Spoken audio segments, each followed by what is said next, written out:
Hello bachcho, let's read the question. The question says the entropy versus temperature plot for phases alpha and beta at 1 bar pressure is given. St and S naught are entropies of the phases at temperatures T and 0 Kelvin respectively.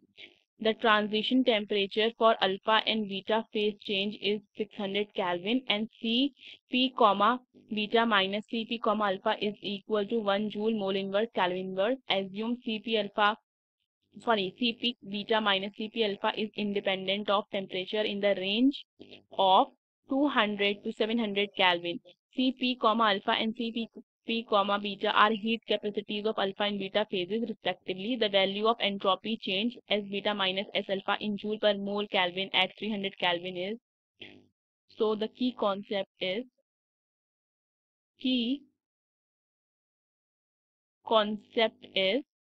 देखो we know that हम delta S को we can write it as n Cp ln T2 by T1. So this is the formula for the change of entropy for at different temperature. ठीक है, मतलब यहाँ पे temperature क्या हो रहा है, चेंज हो रहा है.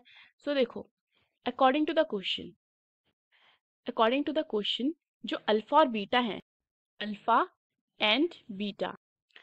So alpha beta according to the question, the entropy versus temperature plot for a phase alpha and beta at 1 bar pressure is given. ठीक है, so यहाँ पे अल्फा एंड बीटा क्या है, they are in equilibrium. Fine. And अगर मैं value लिखती हूँ, किसकी वैल्यू लिखती हूँ, S beta minus S alpha. ठीक है, सो देखो ये कितना हो जाएगा यहाँ से, this will be equal to 6 minus 5 S alpha S beta minus S alpha at 600 Kelvin. ठीक है, so the value of S beta minus S alpha at 600 Kelvin. This will be equal to 6 minus 5. So ये कितना हो जाएगा, 1 हो जाएगा. ठीक है, and since it is also given in the question that value of Cp comma beta minus Cp comma alpha, इसकी value हमें कितनी है, इसकी है हमारी 1. ठीक है, सो अगर देखो सिंस मुझे पता है कि डेल्टा एस को मैं लिख सकती हूँ N C P L N T two by T one. ठीक है, and from here T one हमारा कितना है, टी वन हो जाएगा हमारा 300 Kelvin. ठीक है, एंड अगर बात करते हैं हम टी टू की, सो टी टू हमारा कितना हो जाएगा, T two will be equal to 600 Kelvin. ठीक है, सो ये हो जाता है हमारा 600 Kelvin. सो अगर मैं फॉर्मूला यूज करती हूँ that is delta S can be written as N C P L N T two by T one. ठीक है, so from here delta S कितना हो जाएगा, this will be equal to 1 multiply by L N. ये हो जाएगा 600 bye 300. ठीक है, कैंसिल हो जाता है, 3 टू 6. तो यहाँ से हमारा डेल्टा एस कितना आ जाता है, this will be equal to L N 2 आ जाता है. फाइन. एंड देखो मैं डेल्टा एस को क्या लिख सकती हूँ, डेल्टा एस को हम लिख सकते हैं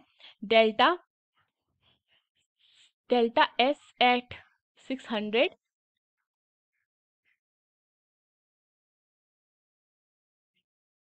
Kelvin minus delta S at 300 Kelvin, and this will be equal to the value of ln2 is 0.69. And इसकी वैल्यू हमारे पास कितनी, इसकी वैल्यू हमारे पास है 1. ठीक है, तो ये पुट कर देंगे, this will be equal to 1 minus delta S 3, this will be equal to 0.69. So यहाँ से 1 minus 0.69 will be equal to delta S 300 Kelvin हो जाएगा एट 300 Kelvin. सो यहाँ से मेरा therefore delta S at 300 Kelvin ये किसके इक्वल आ जाता है, this will be equal to 0.31 joule mole inverse Kelvin inverse. So ये किसकी वैल्यू होगी, मेरी वैल्यू है S beta minus S alpha. ठीक है, so the value of entropy change S beta minus S alpha in joule per mole Kelvin at 300 Kelvin is कितनी आ जाती है, is 0.31. It is 0.31. Hope you understood the question. Best of luck.